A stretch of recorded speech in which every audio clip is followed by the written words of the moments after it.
In today's video, we're going to be taking a big look at the tropics, of course, diving into the upcoming pattern.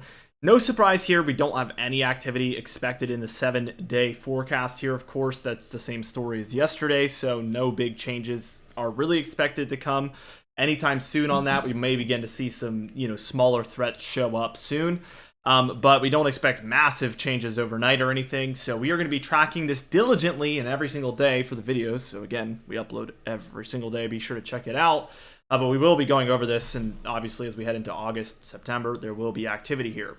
Before we dive into things, be sure to check out Prestige Weather in the description and pinned comment down below. It's only $5 a month. We do weekly consulting calls, weekly regional forecasts within our community, and also early access to all of our seasonal and monthly forecasts where we have the winter, fall, first frost, first snowfall, total snowfall, all sorts of videos like that coming up very, very soon, within a month actually. So be sure to check it out today. Let's get into things. I just want to dive right past this, actually straight into the model guidance, because again, there's really nothing to talk about.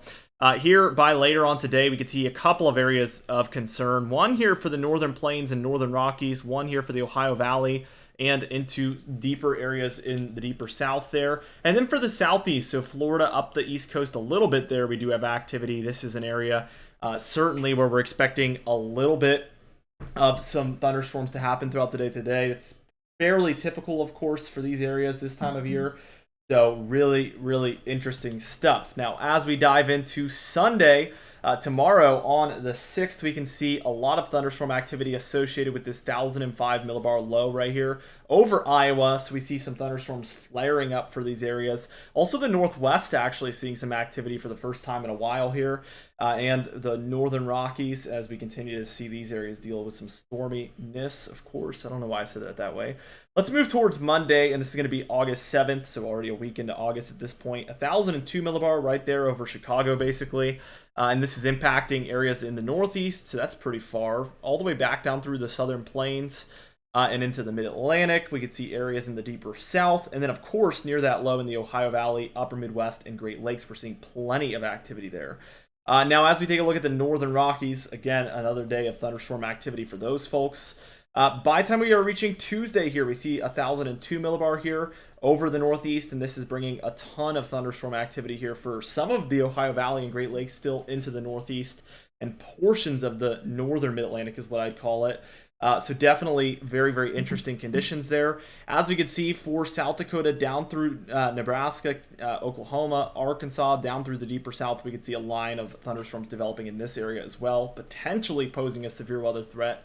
As we reach Wednesday here on the 9th, we could see 1,002 millibar low pressure center over Oklahoma there. And this is, again, another wide kind of spread system here, bringing impacts to the deeper south, areas in the Ohio Valley, upper Midwest, northern plains. We are seeing a lot of different areas seeing this thunderstorm activity at this point as a result of this low mostly. We do have a 996 there offshore of Maine, which is, again, very strong for this time of year. And we do see some thunderstorms still lingering for Massachusetts, Vermont, New Hampshire, and Maine as a result of that one over there on Wednesday the 9th. Now, for Thursday the 10th here, we see everything begins to really shift its gears towards the east, and we see for the Ohio Valley, the deep south, the mid-Atlantic, the southeast, all the way up the northeast is a little bit more isolated up there, but nevertheless, there is activity. We are seeing a lot of thunderstorms within this bubble we just drew. We do have a secondary, well, actually, that's probably the primary low. Well, this is the actual primary low, 999 up here in Canada. We have another secondary low down here. Then an area of low pressure of 1,005, so some relatively low pressure all over eastern North America there. And then 1,001 here over the plains. And this area as well is expecting thunderstorms as a result of that low pressure in general. Friday the 11th looks very busy, as we can see thunderstorm activity up and down the eastern seaboard, areas there in the upper Midwest into the deeper south. Certainly a very, very active pattern in the east and central United States. We'll see that on the total precipitation in a minute, but really, really expecting some big time activity for these areas. We do see 1,003 over the northeast, the area that seems to be getting the most activity day after day. Near the Great Lakes there in Canada, we have another low. So all of this together brings a lot of activity to this bubble. But look at the west and the central United States. Look at how dried up everything is suddenly. I mean, no activity for those areas on that particular day. Now for Sunday the 13th here, we could see that the East Coast is still seeing some scattered about thunderstorms. some here for the plains into the upper Midwest, and then areas in Montana and North Dakota, but relatively quiet, I mean, throughout most of the United States there on that frame. And then by Monday, we begin to see this activity want to pick back up. We do have a low here, and you can kind of tell there's a bit of a frontal boundary here. So that is bringing thunderstorms all along this area in more of a cold front type fashion.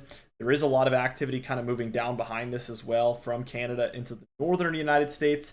And then this is also another day where we have this kind of warm, humid thunderstorms moving up the East Coast. So very, very active to kind of end things here on Monday, the 14th.